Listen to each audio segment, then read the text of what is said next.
దేవునికి స్తోత్రం. మన ప్రభువును రక్షకుడైన యేసుక్రీస్తు వారి నామంలో అందరికీ ఉదయకాల శుభములు తెలియజేయుచున్నాను. ఈరోజు దేవుని వాగ్దానము కొలస్సీ పత్రిక 3వ అధ్యాయము 12వ వచనము. కాగా దేవుని చేత ఏర్పరచబడిన వారును పరిశుద్ధులను ప్రియులునైన వారికి తగినట్లు మీరు జాలిగల మనస్సును, దయాళత్వమును, వినయమును, సాత్వికమును, దీర్ఘశాంతమును ధరించుకొనుడి. ఇక్కడ దేవుని వాక్యం ఏమని చెప్తుందంటే వీటన్నిటిని ధరించుకోమని చెప్తుంది. మరొక చోట దేవుని వాక్యము క్రీస్తులోనికి బాప్తిస్మం పొందిన మీరందరూ క్రీస్తుని ధరించుకొని ఉన్నారని దేవుని వాక్యం మనకు చెప్తుంది. ఎవరైతే క్రీస్తులోనికి వచ్చారో, క్రీస్తుని ధరించుకున్నారో వారందరిలో ఇవి కనబడాలి అని దేవుని వాక్యం మనకు చెప్తుంది. అలానే గలతీ పత్రికలో మనం చూసుకున్నట్లయితే 5వ అధ్యాయము 12వ వచనంలో, 5వ అధ్యాయము 22వ వచనంలో ఆత్మఫలము ప్రేమ, సంతోషము, సమాధానము, దీర్ఘశాంతము, దయాళత్వము, మంచితనము, విశ్వాసము, సాత్వికము, ఆశా నిగ్రహము, ఇవన్నీ ఆత్మఫలము. ఇవి ఫలించాలి అని దేవుని వాక్యము మనకు చెప్తుంది. క్రీస్తులో ఉన్నటువంటి లక్షణాలన్నీ మనం క్రీస్తును ధరించుకొని ఉంటూ ఉన్నప్పుడు క్రీస్తులో ఉన్నటువంటి ఈ లక్షణాలన్నిటినీ మనం కలిగి ఉండాలని దేవుని వాక్యము మనకు చెప్తా ఉంది.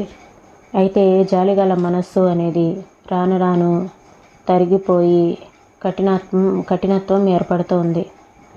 అలాంటి కఠిన హృదయాన్ని తొలగించుకొని క్రీస్తుని ధరించుకున్న వారిలో ఈ లక్షణాలు, ఆత్మఫలము, ఈ లక్షణాలన్నీ మనలో కనబడాలని, మనము విలువైన ఫలాన్ని ఫలించాలని దేవుడు మన యొద్ద నుండి ఆశపడుతూ ఉన్నారు.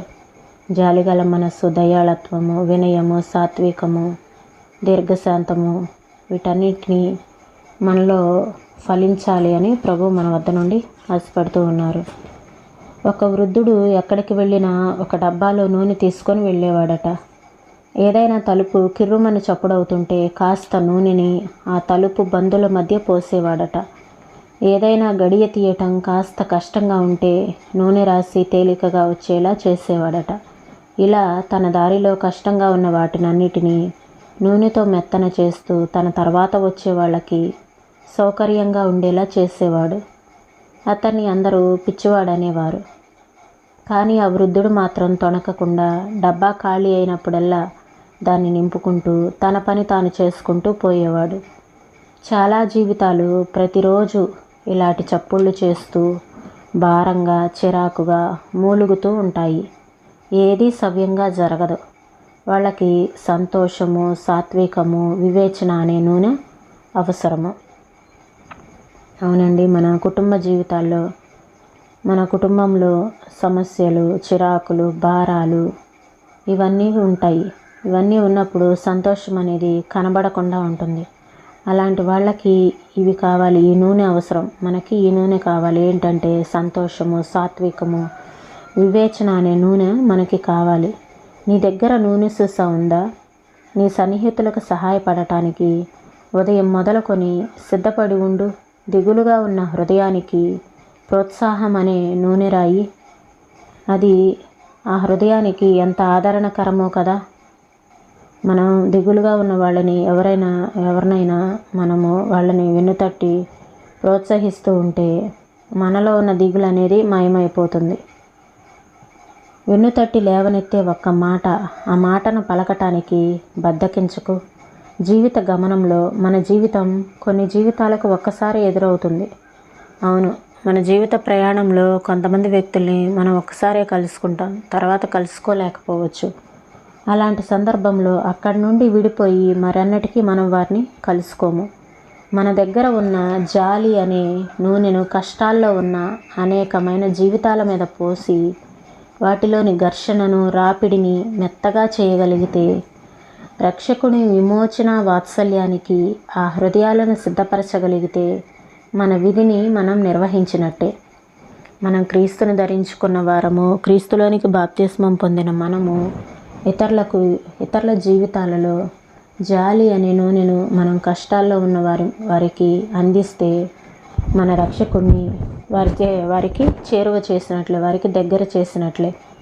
దిగులుగా ఉన్న వ్యక్తితో పలికిన ఒక్క ఆదరణ వాక్యము అతని హృదయంలో సూర్యోదయాన్ని కలుగజేస్తుంది. మనుషుల మనసుల్లో రగిలే వేదన మనకు అర్థం కాదు. వాళ్ళ హృదయాల్లో ఏముందో, ఏం బాధ ఉందో, ఏం వేదన ఉందో మనకి తెలియదు, మనకు కనపడదు. దిగులుతో దిగాలు పడ్డ ఆత్మను మనం చూడలేము. అయితే ప్రేమ అన్నిటినీ వెలిగిస్తుంది.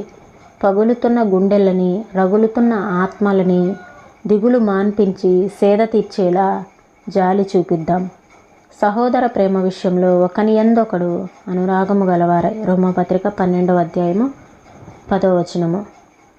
మనము దిగులుతో ఉన్న వారిని ఒక్క ఆదరణ మాట పలకటంలో ఈ రోజున మానవుడు చాలా బిజీ అయిపోయిన ఈ జీవితంలో ఒక్క ఆదరణ మాట పలకటానికి బద్దకించకూడదని దేవుని వాక్యం, దేవుని మాటలు మనకి తెలియపరుస్తూ ఉన్నాయి. క్రీస్తులోనికి బాప్తిస్మం పొందిన మనము, క్రీస్తుని ధరించుకున్న మనలో ఈ యొక్క ఫలాలు కనిపించాలని, మనము ఫలించాలని ప్రభు మన వద్ద నుండి ఆశపడుతూ ఉన్నాడు. ఈ మాటల్లో ప్రభువు మన వినికిల్లో దీవించునుగాక. ప్రార్థన చేసుకుందామండి. స్తోత్రం తండ్రి, పరిశుద్ధుడా, ప్రేమ కలిగిన దేవా.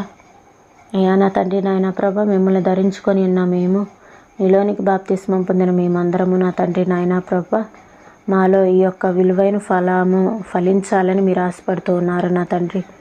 జాలిగల మనస్సు, వినయము, సాత్వికము ఇవి మాకు కావాలి ప్రభ. అయ్యా నాయన ప్రభ, సంతోషం అనే నూనె ఎవరి కుటుంబాల్లో నాయన ప్రభ, మా కుటుంబాల్లో లేకుండా ఉంది నాయన ప్రభ.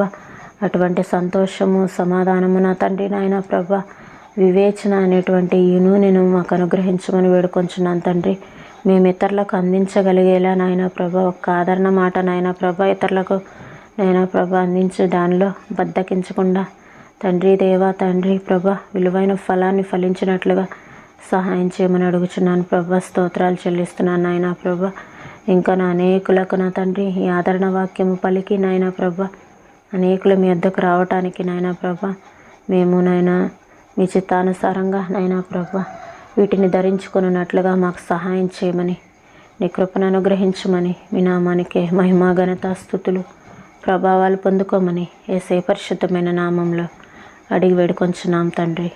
ఆమేన్.